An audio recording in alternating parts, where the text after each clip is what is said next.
Hello, and welcome to Speak Honest. I am your host and certified relationship coach, Jennifer Noble.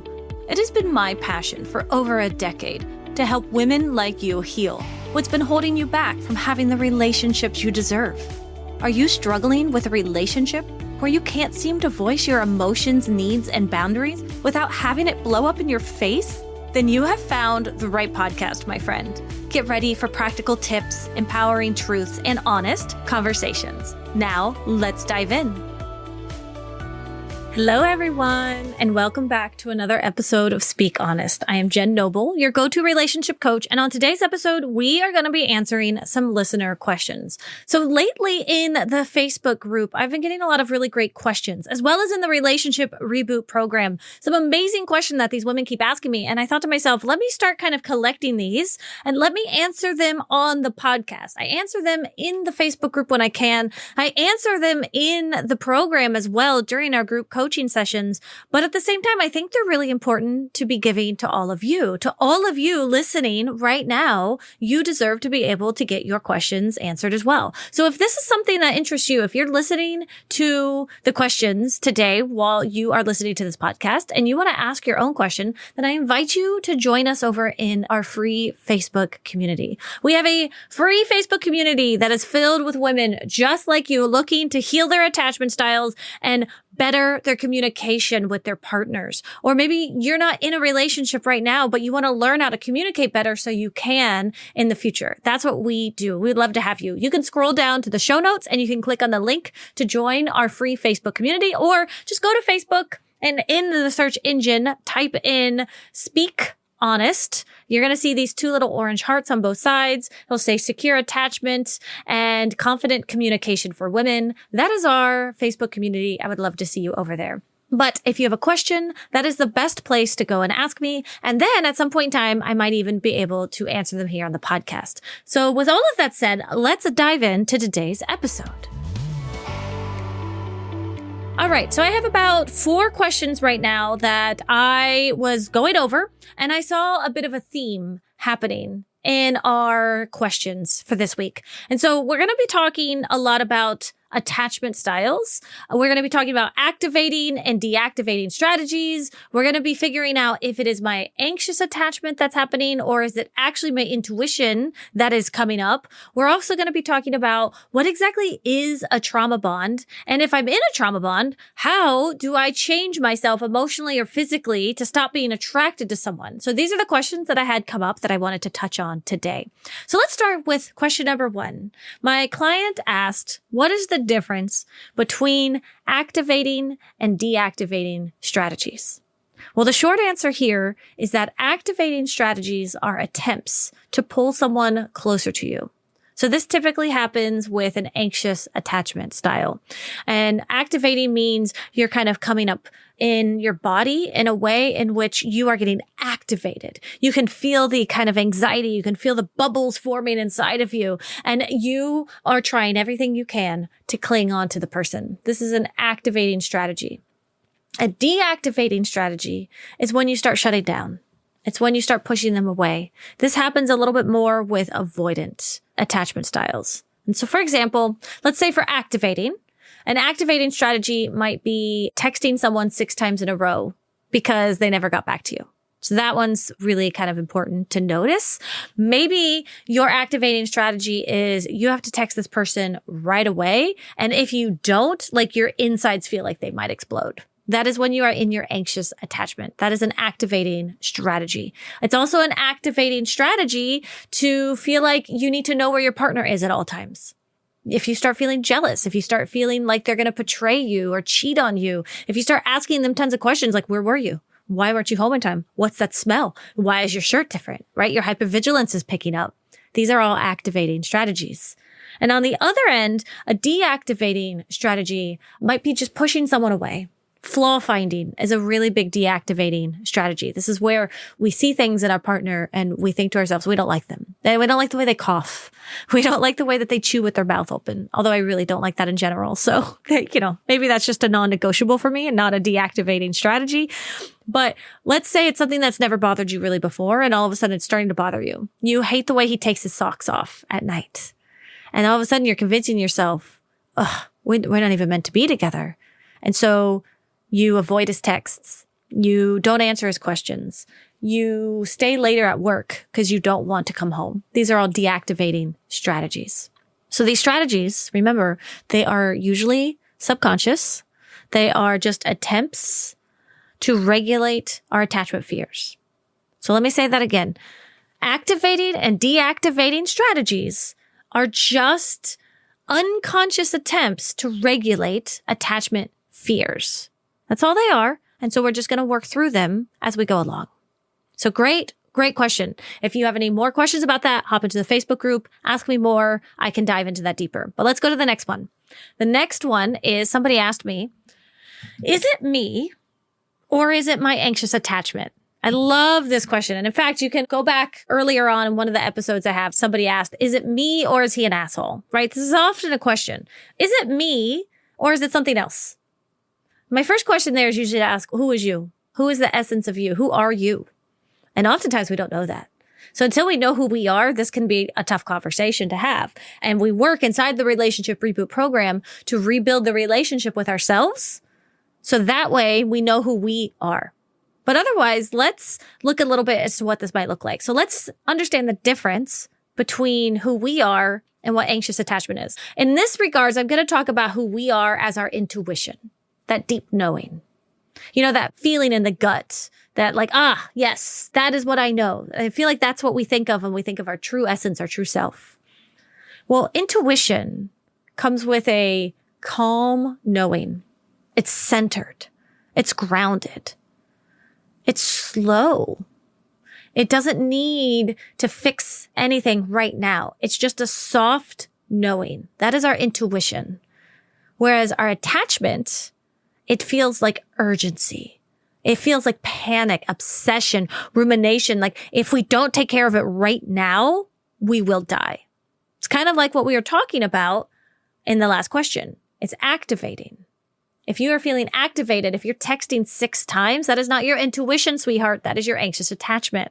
Okay. You, the essence of you does not text 6 times. I can almost guarantee you that. Listen, if you do text 6 times, maybe that's different. Maybe you're like talking with your bestie and you're the type of person that's like, hey, send, how are you doing? Send, let's get together. Send for some margaritas. Send, right? That's different. And we all know that. I talk to my bestie that way sometimes.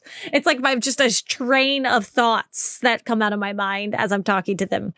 But if you're talking like, hey, we really need to talk. Where are you? What's going on? This is not coming from your true self. This is not coming from the essence of you. This is not from your soft, grounded space. That is an anxious activation happening. So that's the biggest thing I would want to touch on here. Is it you or your anxious attachment? Well, I would ask you, do you feel afraid in this moment or do you feel grounded? And then another helpful question to ask yourself is, if you weren't afraid right now, maybe you weren't afraid of being abandoned, of being rejected, of being unworthy, of not being enough, of not being pretty enough. If you weren't afraid right now, would you still feel this way? So if your fear is he's cheating on me, if you weren't afraid of that fear, if you were like, okay, whatever, he's cheating on me. If he's cheating on me, his loss, fuck him. I'm going to go do what I do best. If there's no fear there, would you still feel this way? That is a really good life hack of understanding the difference between you and your attachment. Remember, attachment, it yells, it screams, it is intense, it is obnoxious. But your intuition, it whispers. It's calm. It's grounded. It's in control. And that's a really good way to be able to tell. So now let's move on to question number 3. In question number 3, this client asks, how do you know if it's truly a trauma bond? So I think in regard to this question, what she's asking for herself is, how do I know if I'm trauma bonded to my partner or not? Well, I wanted to answer this one because the first thing I wanted to do was I wanted to define what a trauma bond actually is, because a lot of people think it's something that it's not actually, right? Like I hear this term thrown around in pop psychology a lot, and a lot of times they use it to describe any intense or messy relationship, or maybe one where both of you are bonding over your trauma. But that's not what a trauma bond is. So let's get this very clear. If we're going to use these words, I want to use them properly. A trauma bond happens when someone hurts you. Actually hurt you. This could be actual abuse. It could be manipulation. And then this gets mixed with just enough comfort, just enough affection, or an apology to keep you hooked. It's a cycle of harm followed by moments of tenderness or connection. And this confuses your nervous system and it keeps you stuck. And it's not just that you have a history together or chemistry or that your wounds lined up or you have similar situations. It's more of that over there, like where you say like, oh my gosh, we both had terrible mothers. Oh my gosh, like we both had issues in our life, or we both come from cultures that kept us down. We both have religious trauma. That's more of an attachment bond. That's more of a connection. It's not a trauma bond. That's a connection. Or as I call it sometimes, an attachment bond. It's when your familiarity from your childhood, which is your attachment, connects. And that's an attachment bond. A trauma bond, on the other hand, is when you're stuck in a loop of emotional abuse and reinforcement. Honestly, it's exactly like Stockholm Syndrome, if you know what Stockholm Syndrome is. And this is where you start to confuse survival with love. Like, I have to win him over. I have to earn his love in order to be loved. And when I do, then I feel better about myself. And this is how we can get sucked into trauma bonds. So if you're asking yourself, is this a trauma bond? Here are some things for you to look for. Do you feel addicted to him, even though you're being harmed? Is he throwing stuff at you? Is he keeping you from your friends and your family? Like, let's get really real here, real quick, girl, okay? Has he hurt you? Has he abused you? Has he hit you and then apologized? And then you feel addicted to this and you feel like you need to go back, then yes, there might be a trauma bond there. And it's okay if that's happening. I want to hold space for that. There's nothing wrong. There's no shame around that. That's why we have an entire psychology concept called Stockholm Syndrome around this kind of stuff. And that gets looked at as like big, massive abuse. And that's why in a trauma bond, it's more subtle. So I just want to say you're not alone in that. If that is happening to you, reach out to me. I will help you. But let's look at some more questions. Do you rationalize their behavior? Or worse, do you blame yourself for it? He wouldn't have hit me if I had made him dinner on time. He wouldn't have yelled at me if I just had been better. That's rationalizing his behavior. And we want to check on that because that can be indicative of a trauma bond. And last one I want you to look at is, do you feel like you can't leave?